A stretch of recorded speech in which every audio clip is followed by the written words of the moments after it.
Hello friend, स्वागत है आप सभी का हमारे इस यूट्यूब चैनल मेजर टारगेट पर। तो फ्रेंड, जैसा कि आपको पता है कि हम प्रत्येक रविवार यानी कि संडे को धमाकेदार टेस्ट लेते हैं जिसे हम लोग मिक्स टेस्ट के नाम से जानते हैं। ठीक है, तो इस टेस्ट में जो है ना हम लोग काफ़ी महत्वपूर्ण है क्लास 10 के ऑल सब्जेक्ट का यहाँ पे इंपॉर्टेंट ऑब्जर्व क्वेश्चन को बतलाएंगे और आपको जो ना ये सभी क्वेश्चंस का टेस्ट यानी कि इस वीडियो को शुरू से लेकर आखिरी तक देखना है, टेस्ट को पूरा देखना है। ठीक है, और दोस्तों ये क्लास 10 में जितने भी सब्जेक्ट है ना, सभी सब्जेक्ट में जो निचोड़ प्रश्न होते हैं उसी प्रश्न को यहाँ पे इस वीडियो में इंक्लूड किया गया है जो आपके फाइनल मैट्रिक बोर्ड परीक्षा 2023 के लिए काफ़ी महत्वपूर्ण है। ठीक है, और दोस्तों ये क्लास 10 के मिक्स टेस्ट का चौथा पार्ट है। इससे पहले हम लोग जो है ना 3 पार्ट बना चुके हैं, तो आप लोग को याद रखना पड़ेगा कि यहाँ पे जो डेली संडे में मतलब यहाँ पे प्रत्येक रविवार को जो है ना धमाकेदार मिक्स टेस्ट का यहाँ पे आप लोग का टेस्ट लिया जाता है। तो आप लोग टेस्ट को शुरू से लेकर आखिरी तक जरूर देखिएगा।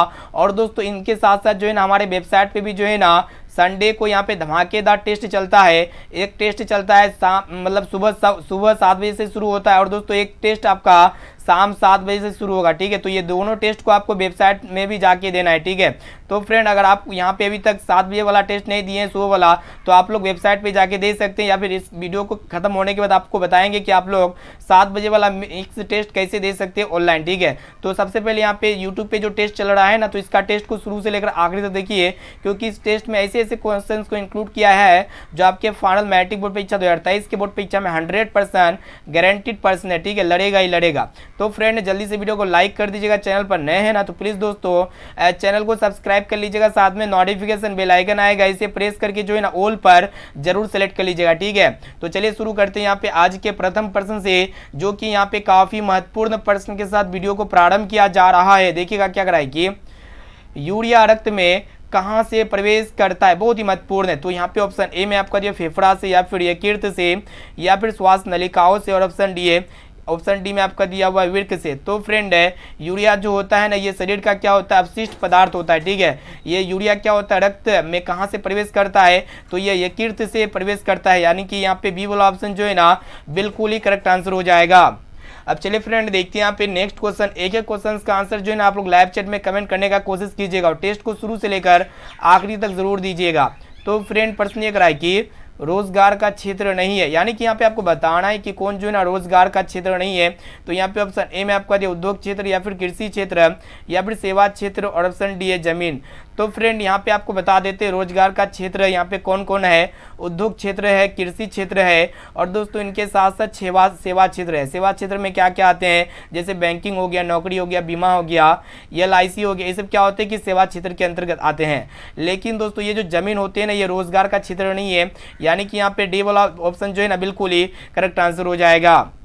अब चलिए फ्रेंड देखते हैं यहाँ पे तीसरा नंबर प्रश्न, जो कि मोस्ट इंपोर्टेंट फ्रेंड प्रश्न को ध्यान से देखिएगा। ये साइंस का प्रश्न है, ये कढ़ाई की बिजली की घंटी किस सिद्धांत पर कार्य करता है, मोस्ट इंपोर्टेंट है। तो यहाँ पे ऑप्शन ए में आपका उसमें प्रभाव पे या फिर रासायनिक प्रभाव से या फिर चुंबक के प्रभाव से या फिर इनमें से कोई नहीं। तो बहुत ही सिंपल प्रश्न है।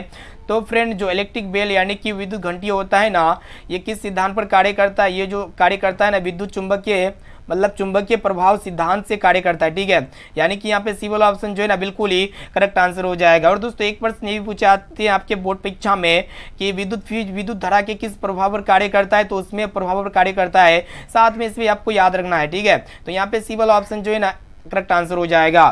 अब चलिए फ्रेंड देखते हैं यहाँ पे नेक्स्ट क्वेश्चन, जो कि मैथ्स का प्रश्न है। दोस्तों बहुत ही सरल प्रश्न है, इस प्रश्न को अच्छी तरह से देखिएगा। क्या कराएगी, 1 माइनस साइन ए इंटू 1 प्लस साइन ए किसके इक्वल होगा, वही आपको बताना है। तो बहुत ही सिंपल प्रश्न है। तो सबसे पहले यहाँ पे देखिएगा दोस्तों, यहाँ पे एक को जो है ना ए मान लेंगे और साइन ए को बी मान लेंगे। ठीक है, जब ए को ए माने और साइन ए को बी माने तो यहाँ पे भी सेम होगा, यानी कि ये ए हो जाएगा और ये बी हो जाएगा। ठीक है, आपको फॉर्मूला पता होगा, ए माइनस बी इंटू ए प्लस बी बराबर जो फॉर्मूला होता है दोस्तों क्या होता है, ए स्क्वायर माइनस बी स्क्वायर होता है। ठीक है, इसी फॉर्मूला के अकॉर्डिंग इसको हम लोग सोल्व करेंगे।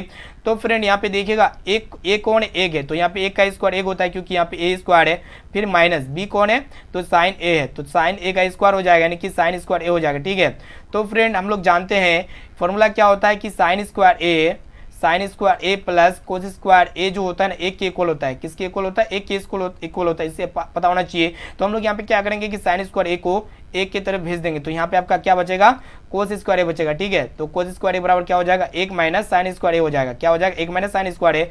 तो यहाँ पे कोस स्क्वायर ए की जगह हम लोग मतलब कोस स्क्वायर मतलब यहाँ पे क्या है कि 1 माइनस साइन स्क्वायर ए की जगह हम लोग क्या लिख सकते हैं, कोस स्क्वायर ए लिख सकते हैं, इसमें कोई दिक्कत नहीं है। तो यहाँ पे इसका राइट आंसर क्या हो जाएगा दोस्तों, कोस स्क्वायर ए हो जाएगा, जो कि यहाँ पे बी वाला ऑप्शन जो है ना बिल्कुल ही करेक्ट आंसर हो जाएगा। अब चलिए फ्रेंड देखते हैं यहाँ पे 5 नंबर प्रश्न को देखिएगा।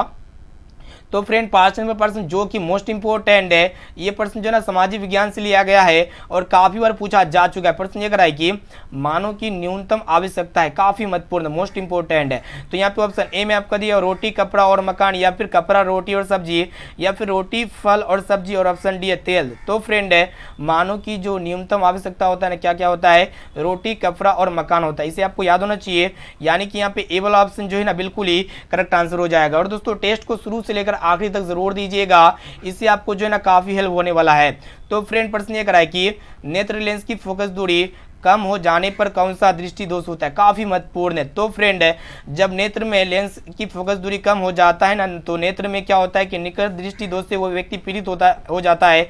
और दोस्तों जो भी व्यक्ति निकट दृष्टि दोष से पीड़ित होता है ना, तो उसे अवतल लेंस से बने चश्मे का उपयोग करना होता है। और दोस्तों जो भी व्यक्ति दूर दृष्टि दोष से पीड़ित होता है, तो उस व्यक्ति को उत्तल लेंस से बने चश्मे का उपयोग करना होता है। तो यहाँ पे क्वेश्चन से कराए कि नेत्र लेंस की जब फोकस दूरी कम हो जाता है ना, तो व्यक्ति को कौन सा दृष्टि दोष होता है, तो निकट दृष्टि दोष होता है। यानी कि यहाँ पे ए वाला ऑप्शन जो है ना बिल्कुल ही करेक्ट आंसर हो जाएगा। अब चलिए दोस्तों देखते हैं यहाँ पे 7 नंबर प्रश्न भी बहुत ही महत्वपूर्ण है। तो फ्रेंड ये भी जो है ना गणित का प्रश्न है। प्रश्न ये कराए कि 5 सेक स्क्वायर ए माइनस 5 टेन स्क्वायर ए जो है ना किसके इक्वल होगा, बहुत ही सिंपल प्रश्न है। तो फ्रेंड यहाँ पे अगर आप देखते हैं तो यहाँ पे 5 है और यहाँ पे भी 5 है, तो दोनों में 5 क्या होगा, वेनिस्ट होगा, यानी कि कॉमन हो जाएगा। तो यहाँ पे 5 जब कॉमन ले लेंगे तो अंदर में क्या बचेगा, ब्रैकेट के अंदर में सेक स्क्वायर ए बचेगा, सेक स्क्वायर ए माइनस, तो यहाँ पे भी हम लोग 5 को कॉमन ले लिए, बाहर निकाल दिए, तो यहाँ पे आपका क्या बचा, ब्रैकेट के अंदर में 10 स्क्वायर ए बचा, ठीक है। तो फ्रेंड यहाँ पे आपको फॉर्मूला पता होना चाहिए, 5 गुना सेक स्क्वायर ए माइनस 10 स्क्वायर ए, ये जो इक्वल होता है ना किसके इक्वल होता है, सेक स्क्वायर ए माइनस 10 स्क्वायर ए जो होता है ना दोस्तों, ये 1 के इक्वल होता है, ठीक है। ये ट्रायगोनोमेट्री का फॉर्मूला, आपको सब फॉर्मूला याद होना चाहिए। तो यहाँ पे सेक स्क्वायर ए माइनस 10 स्क्वायर ए की जगह हम लोग सिंपली क्या रख सकते हैं, 1 रख सकते हैं, इसमें दिक्कत नहीं है।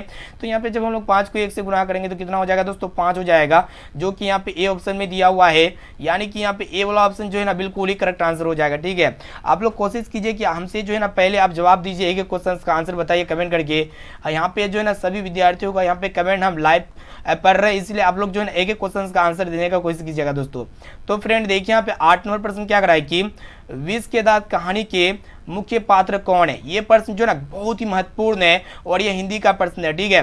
तो यहाँ पे ऑप्शन ए में आपको सेन साफ या फिर खोखा, और ऑप्शन सी मदन या फिर गिरधर। तो फ्रेंड है विष के दांत कहानी के जो मुख्य पात्र है ना खोखा है, यानी कि यहाँ पे बी वाला ऑप्शन जो है ना बिल्कुल ही करेक्ट आंसर हो जाएगा। और दोस्तों ये खोखा का दूसरा नाम क्या है, कासू है, साथ में इसे भी आपको याद होना चाहिए, ठीक है। चलिए देखते हैं यहाँ पे नेक्स्ट क्वेश्चन। अब आइए फ्रेंड देखते हैं यहाँ पे 9 नंबर प्रश्न को देखिएगा क्या कराए कि आर्थिक विकास और मौद्रिक विकास एक दूसरे के क्या होते हैं, मोस्ट इंपोर्टेंट है, ठीक है। तो यहाँ पे ऑप्शन ए में आपको दे पूरक या फिर अपूरक, और ऑप्शन सी विरोधी या फिर सभी गलत। तो फ्रेंड है आर्थिक विकास और मौद्रिक विकास एक दूसरे के क्या होते हैं, पूरक होते हैं। यानी कि यहाँ पे ए वाला ऑप्शन जो है ना बिल्कुल ही सही उत्तर हो जाएगा। अब चलिए फ्रेंड देखते हैं यहाँ पे 10 नंबर प्रश्न को देखिएगा जो कि मोस्ट इंपोर्टेंट है, और ये भी प्रश्न जो है ना ये प्रश्न हम आपको बता चुके हैं। तो चलिए यहाँ पे बढ़ चलते नेक्स्ट क्वेश्चन की तरफ। तो फ्रेंड देखिए यहाँ पे 11 नंबर प्रश्न को देखिएगा क्या करा कि यहाँ पे आपको बताना है कि साइन स्क्वायर ए इंटू कोसेक ए किसकी इक्वल होगा। चलिए इसको हम लोग शानदार तरीके से सोल्व करते हैं। तो फ्रेंड यहाँ पे हम लोग क्या करेंगे कि जो साइन स्क्वायर ए है ना इसको हम लोग ऐसे छोड़ देंगे, इसको कुछ नहीं करेंगे, ठीक है। तो यहाँ पे साइन स्क्वायर ए गुणे और यहाँ पे कोसेक ए जो इक्वल होता है ना 1/साइन ए के इक्वल होता है, इसे आपको याद होना चाहिए, ठीक है। तो फ्रेंड यहाँ पे क्या है कि साइन स्क्वायर ए कहने का अर्थ है कि ये साइन जो है ना 2 बार गुणा में है, यानी कि यहाँ पे हम लोग साइन स्क्वायर ए को साइन स्क्वायर ए गुणा साइन स्क्वायर ए लिख सकते हैं, इसमें कोई दिक्कत नहीं है। और यहाँ पे गुणा 1/साइन ए है, ठीक है। तो यहाँ पे 1/साइन ए देंगे, इसमें सिंपल है, इसमें कुछ नहीं करना होगा। दोस्तों यहाँ पे क्या हो रहा है कि साइन ए से साइन ए कैंसिल हो गया, तो आपका सिंपल में क्या बचा, साइन ए को 1 से गुणा करेंगे तो आपका क्या बचेगा, साइन ए बचेगा, जो कि यहाँ पे ऑप्शन ए में दिया हुआ है दोस्तों। यानी कि यहाँ पे ए वाला ऑप्शन जो है ना बिल्कुल ही करेक्ट आंसर हो जाएगा। तो फ्रेंड अभी तक वीडियो को लाइक नहीं किया ना तो प्लीज़ दोस्तों जल्दी से फटाफट से वीडियो को लाइक कर दीजिएगा। और दोस्तों चैनल पर नए हैं ना तो प्लीज़ दोस्तों चैनल को सब्सक्राइब कर लीजिएगा, साथ में नोटिफिकेशन बेल आइकन आएगा, इसको प्रेस करके जो है ऑल पर जरूर सेलेक्ट कर लीजिएगा। और दोस्तों इसका पीडीएफ जो है ना अपने वेबसाइट पर फ्री में देने वाले हैं।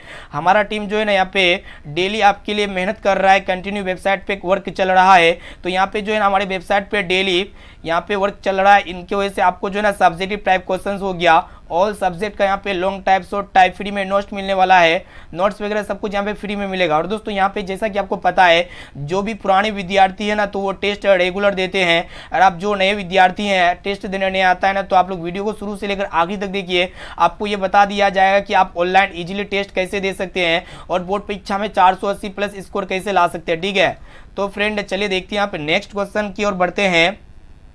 चलिए देखते हैं यहाँ पे 12 नंबर प्रश्न को देखिएगा जो कि मोस्ट इंपोर्टेंट है। प्रश्न ये कराए कि सामान्यतः विद्युत में तार किस रंग का होता है, बहुत ही महत्वपूर्ण है। तो यहाँ पे ऑप्शन ए में आपका दिया काले रंग का, या फिर हरे रंग का, या फिर लाल रंग का, और ऑप्शन डी है किसी भी रंग का नहीं। तो फ्रेंड है सामान्यतः जो विद्युत में तार होता है इसका जो कलर होता है ना रेड कलर का होता है, यानी कि रेड लाल रंग का होता है। यहाँ पे हमारा सी वाला ऑप्शन जो है ना बिल्कुल ही करेक्ट आंसर हो जाएगा। दोस्तों ये लाल रंग का तार को हम लोग क्या कहते हैं, धनात्मक तार कहते हैं, यानी कि पॉजिटिव वायर कहते हैं। ठीक है, साथ में इसे भी आपको याद होना चाहिए। अब चलिए दोस्तों देखते हैं यहाँ पे 13 नंबर प्रश्न को देखिएगा जो कि लल्लन टॉप प्रश्न है। ये भी प्रश्न जो है ना आपके फाइनल मैट्रिक बोर्ड परीक्षा में काफी बार पूछा जा चुका है। ये क्या करा है कि भारत में कौन सी दलीय व्यवस्था है।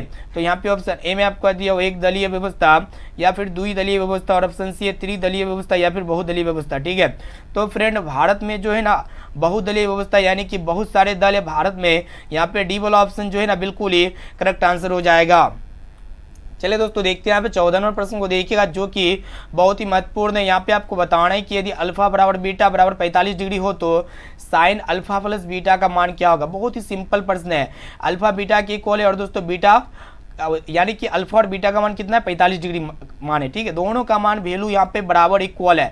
तो हम लोग यहाँ पे कुछ नहीं करेंगे, दोनों की जगह कितना लिखेंगे 45 लिख देंगे, अल्फा की जगह भी हम लोग 45 डिग्री लिख देंगे, क्योंकि अल्फा और बीटा दोनों में इक्वल है और दोनों इक्वल है तो कितना डिग्री के बराबर है 45 डिग्री के बराबर है। तो यहाँ पे 45 डिग्री बीटा की जगह भी लिख देंगे। ठीक है, तो फ्रेंड यहाँ पे आप देखिएगा ध्यान से क्या हो रहा है कि साइन 45 डिग्री और 45 डिग्री कितना हो जाएगा, साइन 90 डिग्री हो जाएगा। और दोस्तों ये साइन 90 डिग्री का मान कितना होता है, एक होता है, ये सभी को पता होना चाहिए। यानी कि यहाँ पे सी वाला ऑप्शन जो है ना बिल्कुल ही करेक्ट आंसर हो जाएगा। ठीक है, ये भी प्रश्न जो है ना बहुत ही महत्वपूर्ण है। और दोस्तों ये प्रश्न जो है ना आपके फाइनल मैट्रिक बोर्ड परीक्षा में 100% पूछे ही जाएंगे। ठीक है, इस प्रश्न को अच्छी तरह से याद कर लीजिएगा।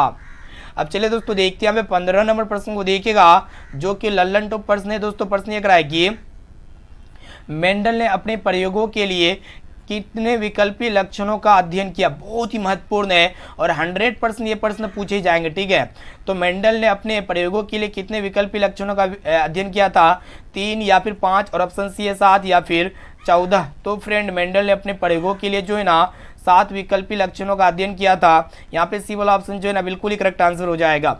और दोस्तों एक प्रश्न ये भी पूछाते हैं कि मेंडल ने किस पौधे का चयन किया। तो फ्रेंड मेंडल ने जो है ना मटर के पौधे का चयन किया, साथ में इसे भी आपको याद होना चाहिए। ठीक है, अब चलिए दोस्तों देखते हैं यहाँ पे नेक्स्ट क्वेश्चन।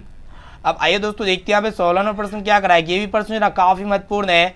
तो फ्रेंड प्रश्न ये कराए कि रक्त में हल्के पीले रंग के चिपचिपे द्रव को क्या कहते हैं। बहुत ही महत्वपूर्ण है। तो यहाँ पे ऑप्शन ए में आपका दिया प्लाज्मा, या फिर सीरम, या फिर लिस्प, या फिर लसिका। ठीक है, तो फ्रेंड रक्त में जो हल्के पीले रंग का जो चिपचिपा द्रव होता है, जो लिक्विड होता है ना, उसे हम लोग क्या कहते हैं, प्लाज्मा कहते हैं। इसे आपको याद होना चाहिए। यानी कि यहाँ पे ए वाला ऑप्शन जो है ना बिल्कुल ही करेक्ट आंसर हो जाएगा। और दोस्तों प्लाज्मा में कितना प्रतिशत जल पाया जाता है, तो प्लाज्मा में जो है ना 90% जल पाया जाता है। इसे आपको याद होना चाहिए। अब चलिए फ्रेंड देखते हैं यहाँ पे 17 नंबर प्रश्न को देखिएगा जो कि मोस्ट इंपोर्टेंट क्या कराए कि नगर निगम के प्रधान को क्या कहते हैं। बहुत ही महत्वपूर्ण है। यहाँ पे ऑप्शन ए में आपका दिया हुआ है नगर निगम अध्यक्ष या फिर महापौर, और ऑप्शन सी है जिला अध्यक्ष या फिर मुख्यमंत्री। ठीक है, तो फ्रेंड नगर निगम के प्रधान को हम लोग क्या कहते हैं, महापौर कहते हैं। इसे आपको याद होना चाहिए। यानी कि यहाँ पे बी वाला ऑप्शन जो है ना बिल्कुल ही करेक्ट आंसर हो जाएगा। अब चलिए फ्रेंड देखते हैं यहाँ पे 18 नंबर प्रश्न को देखिएगा जो कि काफी महत्वपूर्ण है। यहाँ पे आपको बताना है कि एक शंकु के आधार की त्रिज्या 5 सेंटीमीटर है और इसकी ऊंचाई 12 सेंटीमीटर है। तो यहाँ पे आपसे पूछ रहा है कि शंकु का आयतन ज्ञात करने बोल रहा है, ठीक है। तो बहुत ही सरल प्रश्न है। तो सबसे पहले यहाँ पे आपको जो है ना शंकु बना लेना पड़ेगा कुछ इस प्रकार। तो यहाँ पे आपको पहले बता देते हैं दोस्तों, यहाँ पे क्लियरली यहाँ पे शंकु का यहाँ पे जो है ना क्या क्या दिया हुआ डाटा उसको लिख लेते हैं। यहाँ पे जो शंकु का जो त्रिज्या दिया हुआ है ना, कितना दिया हुआ, 5 सेंटीमीटर दिया हुआ है, ठीक है। और दोस्तों ये आपका शंकु का क्या होता है, ऊंचाई होता है, ठीक है। शंकु का ऊंचाई कितना दिया हुआ, 12 सेंटीमीटर दिया हुआ है। और दोस्तों ये वाला जो होता है ना क्या होता है, तिर्यक ऊंचाई होता है। और यहाँ पे ऊंचाई जो रियल में ऊंचाई ये कितना है, 12 सेंटीमीटर है और यहाँ पे 5 सेंटीमीटर है, ठीक है। इसको थोड़ा आप बड़ा करके बनाइएगा। तो यहाँ पे देखिएगा, इसको हम जो ना बड़ा करके बनाने की कोशिश करते हैं ताकि आपको समझ में आ जाएगा जल्दी। तो फ्रेंड इस शंकु के चित्र में यहाँ पे जो है ना ऊंचाई जो है 12 सेंटीमीटर दिया और यहाँ पे जो देखने पा रही है आपका त्रिज्या हो गया जो 5 सेंटीमीटर है। तो सबसे पहले यहाँ पे आपको पता होना चाहिए जो शंकु का जो आयतन होता है ना क्या होता है दोस्तों, 1/3 पाई आर स्क्वायर एच होता है। ये सभी को याद होना चाहिए, ठीक है, आपको फॉर्मूला याद होना ही चाहिए। तो यहाँ पे 1/3 पाई आर स्क्वायर एच होता है। तो चलिए इसको हम लोग सोल्व करते हैं, 1/3। और दोस्तों यहाँ पे जो है ना, यहाँ पे क्या है कि 400 पाई सेंटीमीटर स्क्वायर है और यहाँ पे 300 पाई सेंटीमीटर स्क्वायर, यहाँ पे पाई लिख दीजिएगा। यहाँ पे 200 पाई सेंटीमीटर स्क्वायर और यहाँ पे ऑप्शन डी में है 100 पाई सेंटीमीटर स्क्वायर। यहाँ पे पाई देने भुला गए थे हम, तो यहाँ पे आप लोग पाई दे दीजिएगा। यहाँ पे पाई जो है ना ये आंसर में पाई में आंसर है। तो यहाँ पे आपको पाई का मान नहीं रखना पड़ेगा, ठीक है ना, तो आपका मैथ्स नहीं सोल्व होगा। तो चलिए यहाँ पे इसको सोल्व करते हैं। तो 1/3 पाई गुणा, और दोस्तों यहाँ पे आर यानी कि त्रिज्या कितना है, 5 सेंटीमीटर है। तो यहाँ पे आर का स्क्वायर यानी कि 5 गुना 5 हो जाएगा। और दोस्तों यहाँ पे एच यानी कि ऊंचाई कितना है, 12 है। चलिए इसको हम लोग शानदार तरीके से सोल्व करते हैं। तो यहाँ पे 3 चौके 12 हो जाएगा। जब इसको हम लोग गुणा करेंगे तो 25 चौक 5 25 25 चौका 100 हो गया, यानी कि 100 पाई। और दोस्तों यहाँ पे आयतन जो है ना हमेशा क्यूब में होता है। तो यहाँ पे 100 पाई सेंटीमीटर क्यूब हो जाएगा इसका आंसर, जो कि यहाँ पे डी वाला ऑप्शन जो है ना बिल्कुल ही करेक्ट आंसर हो जाएगा। उम्मीद करते हैं कि प्रश्न जो है ना काफी अच्छी तरीके से समझ में आ चुका होगा। अब चलिए दोस्तों देखते हैं यहाँ पे नेक्स्ट क्वेश्चन जो कि मोस्ट इंपोर्टेंट है। तो फ्रेंड प्रश्न ये करा है कि पारसी धर्म के संस्थापक कौन है। बहुत ही महत्वपूर्ण है और बहुत ही सरल प्रश्न है। तो चलिए इसको भी हम लोग यहाँ पे बताते हैं। ऑप्शन ए में आपको भगवान बुद्ध या फिर गुरु नानक या फिर वैदिक, और ऑप्शन डी है जरथुष्ट्र, ठीक है। तो फ्रेंड है पारसी धर्म के जो संस्थापक है ना कौन है, जरथुष्ट्र, इसे आपको याद होना चाहिए। यानी कि यहाँ पे डी वाला ऑप्शन जो है ना बिल्कुल ही करेक्ट आंसर हो जाएगा। और दोस्तों एक प्रश्न ये पूछाते हैं कि बौद्ध धर्म के संस्थापक कौन है, तो भगवान बुद्ध है। बौद्ध धर्म के संस्थापक कौन है, भगवान बुद्ध, ठीक है। और दोस्तों एक प्रश्न ये पूछाते हैं कि सिख धर्म के संस्थापक कौन है, तो गुरु नानक देव है। साथ में से भी आपको याद होना चाहिए। तो यहाँ पे प्रश्न ये कराए कि पारसी धर्म के संस्थापक कौन होगा, तो जरथुष्ट्र हो जाएगा, जो कि यहाँ पे डी वाला ऑप्शन जो है ना बिल्कुल ही करेक्ट आंसर हो जाएगा। अब चलिए दोस्तों देखते हैं यहाँ पे 20वें प्रश्न को देखिएगा जो कि काफी महत्वपूर्ण है। क्या कराए कि सरस्वती का कुल गिरह कौन सा नगर है। बहुत ही महत्वपूर्ण है, संस्कृत का प्रश्न है दोस्तों, इसको अच्छी तरह से देखिएगा। जो सरस्वती का जो कुल गिरह है ना कौन सा नगर है, भागलपुर नगर या फिर नालंदा या फिर पाटलिपुत्र या फिर दरभंगा, ठीक है। तो फ्रेंड है सरस्वती का कुल गिरह जो है ना पाटलिपुत्र नगर, ऐसे आपको याद होना चाहिए। यानी कि यहाँ पे सी वाला ऑप्शन जो है ना बिल्कुल ही करेक्ट आंसर हो जाएगा। और दोस्तों ये पाटलिपुत्र का नया नाम क्या है, पटना है। साथ में से भी आपको याद होना चाहिए। अब चलिए फ्रेंड देखते हैं यहाँ पे नेक्स्ट क्वेश्चन। तो फ्रेंड देखिए यहाँ पे 21वां प्रश्न जो कि काफी महत्वपूर्ण है। 100% ये सभी प्रश्न यहाँ पूछे ही जाएंगे। तो यहाँ पे टेस्ट को जो ना शुरू से लेकर आखिरी तक देना है दोस्तों। प्रश्न ये कराए कि प्रकाश संश्लेषण कब होता है, ठीक है। तो यहाँ पे ऑप्शन ए में आपको रात में या फिर दिन में या फिर रात दिन, और ऑप्शन डी है सुबह शाम। तो फ्रेंड प्रकाश संश्लेषण क्या होता है, जो हरे पौधे होते हैं ना ये प्रकाश संश्लेषण के द्वारा अपना भोजन की प्राप्ति करती है। और दोस्तों ये प्रकाश संश्लेषण की जो क्रिया होती है ना सूर्य की उपस्थिति में होती है, यानी कि दिन के समय में होती है, जो कि यहाँ पे बी ऑप्शन में दिया हुआ है। यानी कि यहाँ पे बी वाला ऑप्शन जो है ना बिल्कुल ही करेक्ट आंसर हो जाएगा। और दोस्तों प्रकाश संश्लेषण की क्रिया में जो है ना कौन सी गैस का उपयोग किया जाता है, तो फ्रेंड प्रकाश संश्लेषण की क्रिया में जो ना CO2 गैस का उपयोग किया जाता है। और दोस्तों एक प्रश्न ये पूछाते हैं कि प्रकाश संश्लेषण की क्रिया में कौन सा गैस, मतलब किस गैस का उत्सर्जन होता है, यानी कि कौन सी गैस निकलती है, तो ऑक्सीजन गैस निकलती है जो हम लेते हैं। और दोस्तों वायुमंडल में जो कार्बन डाइऑक्साइड गैस होता है यानी कि CO2 गैस होता है ना कितना प्रतिशत पाया जाता है, तो 0.03% पाया जाता है। इसे आपको याद होना चाहिए। और एक प्रश्न ये पूछाते हैं कि ऑक्सीजन गैस कितना प्रतिशत पाया जाता है वायुमंडल में, तो लगभग 21% ऑक्सीजन गैस पाया जाता है। और दोस्तों वायुमंडल में जो सबसे ज़्यादा मात्रा में जो गैस पाया जाता है नाइट्रोजन गैस पाया जाता है। ये नाइट्रोजन गैस कितना प्रतिशत पाया जाता है, 78% पाया जाता है। साथ में से भी आपको याद होना चाहिए, ठीक है। ये सारा प्रश्न जो है आपके फाइनल मैट्रिक बोर्ड परीक्षा में 100% लड़ेगा।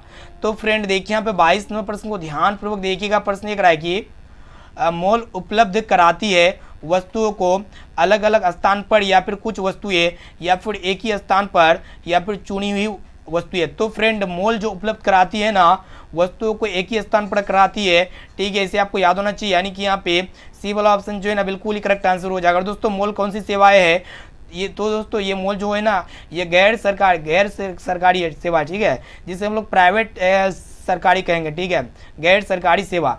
अब चलिए फ्रेंड देखते हैं यहाँ पे नेक्स्ट क्वेश्चन।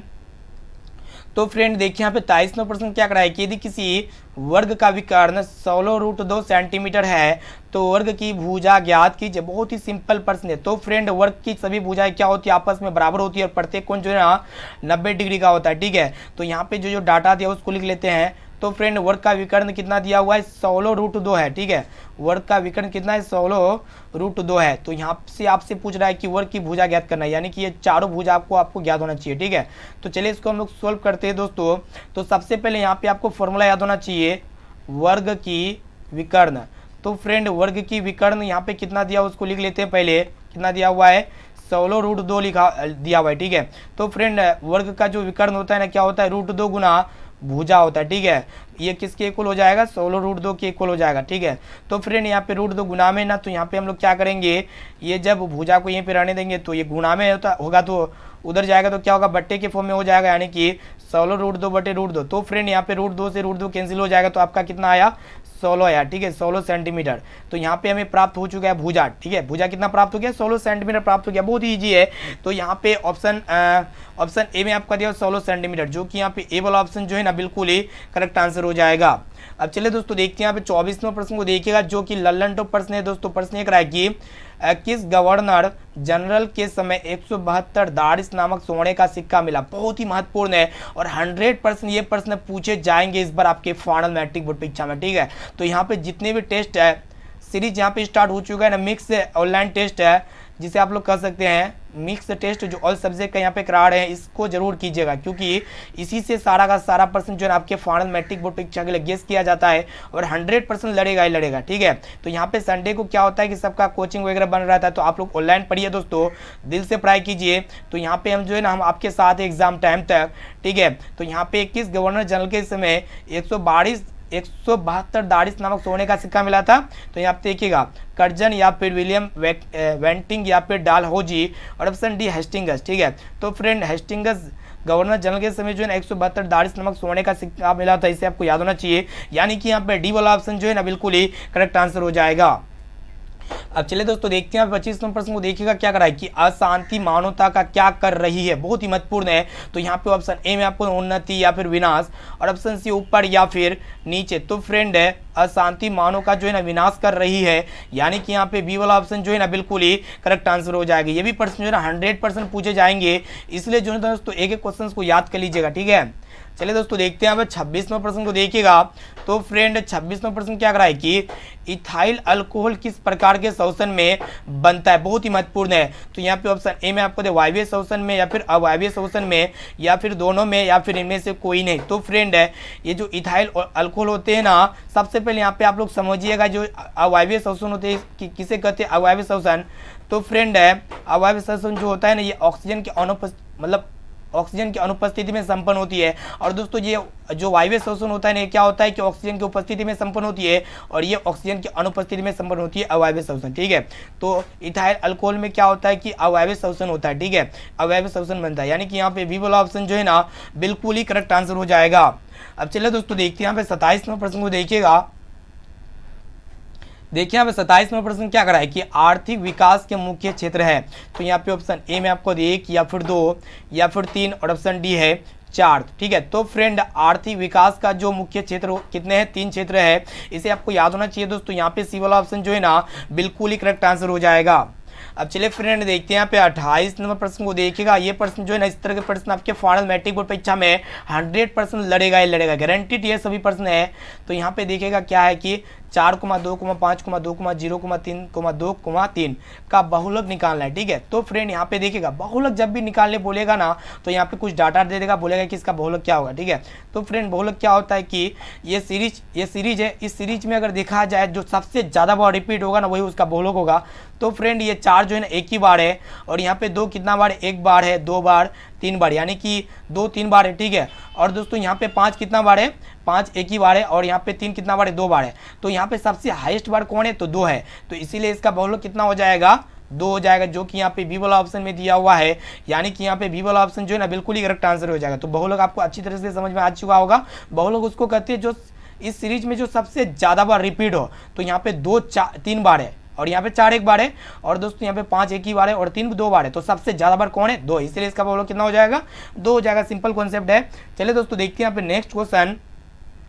तो फ्रेंड देखिए आप 29वें प्रश्न को देखिएगा, जो कि मोस्ट इंपोर्टेंट है। फ्रेंड प्रश्न ये रहा है कि भीमराव अपना आदर्श किसे मानते थे, बहुत ही महत्वपूर्ण है, ठीक है। तो यहाँ पे ऑप्शन ए में आपको भगवान बुद्ध को, या फिर कबीर को, या फिर ज्योतिबा फूले को, या फिर सभी। तो फ्रेंड भीमराव अंबेडकर जो है ना, मतलब अपना आदर्श किसे किसे मानते थे, भगवान बुद्ध को मानते थे, कबीर को मानते थे, और ज्योतिबा फूले को यहाँ मानते थे, यानी कि ये सभी को मानते थे। इसलिए यहाँ पे डी वाला ऑप्शन जो है ना बिल्कुल ही करेक्ट आंसर हो जाएगा। अब चलिए दोस्तों देखते हैं यहाँ पे 23वें प्रश्न को देखिएगा, जो कि ललन टॉप प्रश्न है। तो फ्रेंड प्रश्न को अच्छी तरह से देखिएगा। प्रश्न ये रहा है कि यहाँ पे आपको बताना है कि हितोपदेश का क्या अर्थ है, ठीक है। तो यहाँ पे बताना है कि हितोपदेश का क्या अर्थ होता है। तो यहाँ पे ऑप्शन ए में आपको हितोप का आदेश, या फिर भरी उपदेश, या फिर एक उपदेश, या फिर हित का आदेश, ठीक है। तो हितो उपदेश का जो अर्थ होता है ना, क्या होता है, हित का उपदेश होता है, जो कि यहाँ पे डी वाला ऑप्शन जो है ना बिल्कुल ही करेक्ट आंसर हो जाएगा। तो फ्रेंड यहाँ पे हम लोग फाइनली जो है ना क्लास 10 के ऑल सब्जेक्ट का टेस्ट दे चुके हैं, संडे का धमाकेदार टेस्ट दे चुके हैं। और जो भी विद्यार्थी इस टेस्ट को मिस किए हैं ना, तो उस वीडियो को इस टेस्ट को जो है ना अपने दोस्तों में जरूर शेयर कीजिएगा। और दोस्तों इससे पहले वाले अगर आप सभी टेस्ट को नहीं देखिए ना, तो आप लोग बारी बारी से प्लेलिस्ट में जाके देख सकते हैं, क्योंकि टेस्ट से जो है ना 100% बोर्ड परीक्षा में लड़ेगा ही लड़ेगा, ठीक है। और दोस्तों 480 प्लस लाने के लिए जो है ना आपको क्लास रेगुलर कीजिए दोस्तों, ठीक है। और दोस्तों जो भी विद्यार्थी वेबसाइट पे टेस्ट नहीं देते हैं ना, तो ये सभी क्वेश्चंस का शाम में टेस्ट चलेगा, धमाकेदार टेस्ट है। तो ये सभी क्वेश्चंस का जो है ना टेस्ट को जरूर दीजिएगा, क्योंकि आपका जो है ना इजीली रिवीजन हो जाएगा सारा का सारा प्रश्न दोस्तों। तो आप लोग टेस्ट को जो है ना मिस नहीं कीजिएगा, ठीक है। और दोस्तों जो भी विद्यार्थी हमारे व्हाट्सएप ग्रुप में नहीं जुड़े ना, तो सबसे पहले आप लोग को बताते हैं कि आप लोग ऑनलाइन टेस्ट कैसे दे सकते हैं, आपको क्लियरली बताते हैं, ठीक है। तो ऑनलाइन टेस्ट देने के लिए आपको जो है ना, तो फ्रेंड सभी के मोबाइल फ़ोन पे जो ना क्रोम ब्राउज़र होता है, और दोस्तों आपको जो ना सिंपली क्रोम ब्राउज़र पे चले आना पड़ेगा। उसके बाद यहाँ पे दोस्तों सर्च बार में सर्च करना होगा measuretargets.com, ठीक है। तो फ्रेंड जैसे यहाँ पे measuretargets.com लिखते हैं ना, तो यहाँ पे स्पेलिंग को ध्यान से लिखना होगा, तभी आपका आएगा, ठीक है। तो आपको क्या करना होगा कि ये वाला नीचे वाला लिंक पे क्लिक करना होगा मैट्रिक एग्जाम 2023 के बटन पे, ठीक है। या फिर किसी के मोबाइल पे लिखा हो रहा था मैट्रिक एग्जाम, तो सिंपली आपको इसमें क्लिक कर देना होगा, ठीक है। तो देखिए वीडियो को शुरू से लेकर आखिर तक आपको स्टेप बाय स्टेप बताते हैं। तो फ्रेंड जैसे यहाँ पे ये वाला लिंक पे क्लिक करते हैं ना, तो इस तरह का होम पेज खुलने वाला है, जो आपका यहाँ पे नीचे थोड़ा स्क्रॉल डाउन करना है। तो यहाँ पे आपको बताएंगे कि आप लोग ऑनलाइन टेस्ट कैसे दे सकते हैं। तो फ्रेंड टेस्ट को देने के लिए यहाँ पे देखिएगा, यहाँ पे ऑनलाइन टेस्ट का बटन है, या फिर यहाँ पे मेन्यू में जाके भी डायरेक्ट जा सकते हैं। तो यहाँ पे आपको सिंपली जो है ना ऑनलाइन टेस्ट के बटन पे आपको क्लिक कर देना होगा, ठीक है। तो चलिए दोस्तों फटाफट से क्लिक कर देते हैं। तो जैसे आप यहाँ पे क्लिक कीजिएगा ना, तो इस तरह का विज्ञापन वगैरह आ सकता है, इसको बंद कर देना है। तो फ्रेंड यहाँ पे थोड़ा नीचे स्क्रॉल डाउन कीजिएगा, तो यहाँ पे आपको बता रहे हैं। तो फ्रेंड जैसे यहाँ पे नीचे स्क्रॉल डाउन कीजिएगा ना, तो यहाँ पे आपका जो ना पेज खुल जाएगा ऑनलाइन टेस्ट का। सीरीज जो है रेगुलर यहाँ पे टेस्ट चलता है, ठीक है। और यहाँ पे आपको याद रखना पड़ेगा कि जो संडे में जो होते हैं ना, संडे में यहाँ पे 2 टेस्ट चलता है। ये टेस्ट अभी चल रहा है, 7 बजे से टेस्ट शुरू हुआ था। बहुत सारे विद्यार्थी इस टेस्ट को दे चुके हैं, और बहुत सारे विद्यार्थी जो है ना बाकी है टेस्ट को देने के लिए। तो आप लोग जल्दी से दे दीजिए दोस्तों, टेस्ट को दे दीजिए, ठीक है। और यहाँ पे इस टेस्ट को देने के बाद यहाँ पे जो है ना दोस्तों इसका रिजल्ट जो है ना 9 बजे रात में पब्लिश कर देते हैं। और दोस्तों एक संडे का धमाकेदार और टेस्ट चलता है, जो शाम 7 बजे से स्टार्ट होगा, ठीक है। तो वो शाम 7 बजे वाला भी टेस्ट जरूर देना है। तो सबसे पहले आप जो है ना वीडियो को देखने के बाद इस टेस्ट को जरूर दीजिएगा दोस्तों। इसमें ऐसे ऐसे महत्वपूर्ण क्वेश्चंस को बताया गया है, जो आपके एग्जाम में सोशल साइंस से एक भी प्रश्न नहीं छूटेगा। ये सारा प्रश्न जो है ना बोर्ड परीक्षा में पूछे ही जाएंगे, ठीक है। इसलिए आप लोग एक टेस्ट को रेगुलर दीजिए दोस्तों। और दोस्तों इस वीडियो को अपने दोस्तों में जरूर शेयर कीजिएगा। और एक रिक्वेस्ट है कि जो भी विद्यार्थी हमारे व्हाट्सएप ग्रुप में नहीं जुड़े, तो व्हाट्सएप ग्रुप में जुड़ने से पहले आप लोग एक बार जल्दी से फटाफट से वीडियो को लाइक कर दीजिए, चैनल को सब्सक्राइब करके बेल आइकन को प्रेस करके ऑल पर जरूर सेलेक्ट कर लीजिएगा, ठीक है। तो फ्रेंड यहाँ पे आप लोग को बताते हैं कि जो भी विद्यार्थी हमारे व्हाट्सएप ग्रुप में नहीं जुड़े हैं ना, तो व्हाट्सएप ग्रुप में जुड़ने के लिए आपको कुछ नहीं करना है, सिंपली इस नंबर को सेव करना है। यहाँ पे जो आप स्क्रीन में नंबर देखने पा रहे हैं, इस नंबर को सेव करने के बाद जो है ना आपको क्या करना है, हेलो करना है। व्हाट्सअप में नंबर को सेव करने के बाद आपको व्हाट्सअप में जाना है, उसके बाद हेलो करना है। सिंपली आपको फ़ोन नहीं करना है, ठीक है दोस्तों। फ़ोन आपको जरूरी कामों से ही करना है। आपको जो भी समझ में नहीं आता है तो आप लोग कॉल कर सकते हैं, लेकिन आप लोग फ़ोन नहीं कीजिएगा। आप सिर्फ क्या कीजिए कि नंबर सेव कीजिए, आप हेलो कीजिए, आपको जो ना व्हाट्सएप ग्रुप में जल्दी उसी समय ऐड कर दिया जाएगा, ठीक है। तो थैंक यू। और दोस्तों एक की रिक्वेस्ट है कि यहाँ पे SW क्वेश्चन का आंसर जो है आप लोग बता के जाना है। तो यहाँ पे SW क्वेश्चन का आंसर क्या लगता है, जल्दी से आपको जो है ना SW क्वेश्चन का आंसर जल्दी से फटाफट से बताइए कि इसका SW क्वेश्चन का आंसर क्या लगता है। तो प्रश्न आपके साथ सामने में दिख रहा होगा। तो फ्रेंड यहाँ पे प्रश्न को देखिएगा। प्रश्न ये करा है कि जनसंख्या का घनत्व सबसे अधिक कहाँ पे होता है, ठीक है। तो यहाँ पे ऑप्शन ए में आपको तो ग्राम में, या फिर कस्बा में, या फिर नगर में, और ऑप्शन डी में आपको तो महानगर में, ठीक है। तो इसका आंसर आप जो है ना कमेंट बॉक्स में कमेंट करके जरूर बताइएगा। और साथ में ये कि हम जो आपको 30 क्वेश्चन बताए ना, तो ये 30 में से आप लोग कितना सही करने पाए, ठीक है। इसका आंसर जो है ना आप लोग जल्दी से फटाफट से कमेंट कीजिए दोस्तों। और इसका PDF चाहिए तो आप लोग वेबसाइट में जाके PDF के बटन पे क्लिक करके आप लोग PDF को इजीली डाउनलोड कर सकते हैं, ठीक है। और दोस्तों क्लास 10 का सभी विषय का यहाँ पे जो है ना कंटेंट यहाँ पे अपलोड हो रहा है, डेली यहाँ पे वर्क चल रहा है। तो आप लोग जो है ना डेली यहाँ पे पढ़ाई कीजिए, ठीक है। इजली यहाँ पे आप जो है ना अभी ऐसे पढ़ाई करके काफ़ी अच्छे मार्क्स लाएंगे दोस्तों, ये मेरा वादा है। फिर मिलते हैं जल्दी नेक्स्ट क्लास में। Thank you. वंदे मातरम।